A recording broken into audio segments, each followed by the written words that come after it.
కొబ్బరి రొట్టె తయారు చేయ విధానం. ఒక కొబ్బరి చెక్క దాన్ని కోరాలి. కోరి ఉంటుంది. కూరలోను ఒక చిన్న గ్లాస్తో బెల్లం, ఒక గ్లాసు మినపరుప్పు, బెల్లంపై కొంచెం ఉప్పు వేసి తయారు చేసి కొంచెం 5 నిమిషాలు 10 నిమిషాలు నానబెట్టుకొని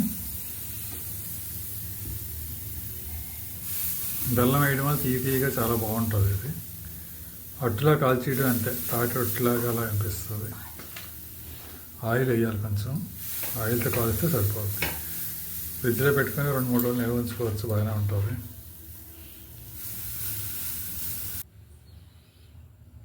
ఇలా కొంచెం చిన్న గొయ్యిలా చేసి అందులో ఆయిల్ వేసుకోవాలన్నమాట. ఆయిల్ వేసుకుంటే కొంచెం కింద దోరగా వేగిన తర్వాత రివర్స్ తిప్పాలి. మూత పెట్టేసుకుంటే కొంచెం ఉడికినట్టు అవుతుంది. ఇలాగ ఒక సైడ్ కాలిన తర్వాత రివర్స్ చేసుకొని అటువైపు కూడా కాల్చుకోవాలన్నమాట.